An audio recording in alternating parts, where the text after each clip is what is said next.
ಇದ್ದಕ್ಕಿದ್ದಂತೆ ಕುಮಾರಸ್ವಾಮಿಯ ಮೂಗಿನಲ್ಲಿ ರಕ್ತಸ್ರಾವವಾಗಿದೆ. ಎಷ್ಟೇ ಒರೆಸಿಕೊಂಡ್ರೂ ಕೂಡ ಎಚ್ಡಿಕೆ ಮೂಗಿನಲ್ಲಿ ಬರ್ತಾ ಇದ್ದಂತಹ ರಕ್ತಸ್ರಾವ ಕಡಿಮೆ ಆಗಿಲ್ಲ.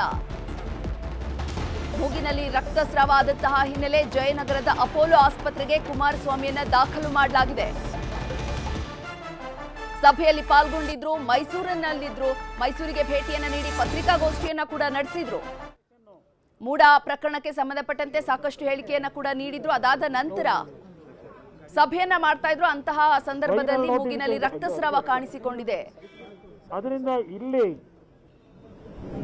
ಇವತ್ತು ಈ ಸರ್ಕಾರ ರಾಜ್ಯದ ಸಂಪತ್ತನ್ನ ಲೂಟಿಯನ್ನು ಮಾಡ್ತಾ ಇದ್ದಾರೆ. ಆ ಲೂಟಿಯನ್ನ ಮಾಡಿರ್ತಕ್ಕಂಥದ್ದನ್ನ ಬಂಡಧೈರ್ಯದಿಂದ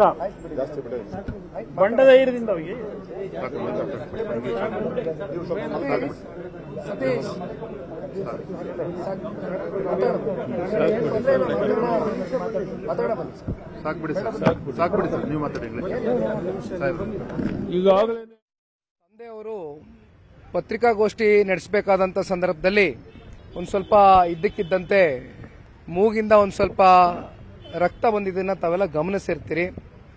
ಆದರೆ ರಾಜ್ಯದ ಜನತೆಗೆ ಮಾಧ್ಯಮದ ಮೂಲಕವಾಗಿ ಹೇಳಲಿಕ್ಕೆ ಇಚ್ಛೆ ಪಡ್ತೇನೆ, ಯಾರು ಕೂಡ ಆತಂಕಕ್ಕೆ ಒಳಗಾಗಬೇಕಾಗಿರ್ತಕ್ಕಂಥದ್ದೇನಿಲ್ಲ.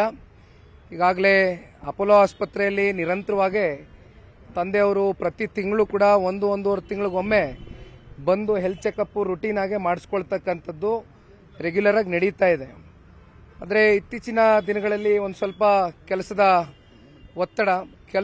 ಒತ್ತಡಗಳು ಹೌದು, ನಾನು ಜಸ್ಟ್ ಮಾತಾಡ್ಕೊಂಡೇ ಬಂದೆ.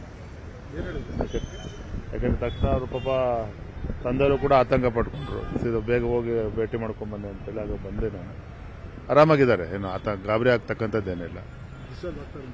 ಅಲ್ಲಪ್ಪ, ಈಗಿನ ವೈದ್ಯರು ಬಂದಿದ್ದಾರೆ, ಬೇರೆ ಬೇರೆ ಪರೀಕ್ಷೆಗಳೆಲ್ಲ ಮಾಡ್ತಾ ಇದ್ದಾರೆ, CT ಸ್ಕ್ಯಾನಿಂಗ್ ಎಲ್ಲ ಮಾಡೋದಿದೆ. ಬಟ್ ಆರಾಮಾಗಿದ್ದಾರೆ, ಕಾಫಿ ಕುಡಿತಾ ಇದ್ದಾರೆ, ಆರಾಮಾಗಿದ್ದಾರೆ. ಯಾರು ಕೂಡ ಗಾಬರಿ ಪಡ್ಕೊಳ್ತಕ್ಕಂಥದ್ದು ಖಂಡಿತ ಏನಿಲ್ಲ. Thank you.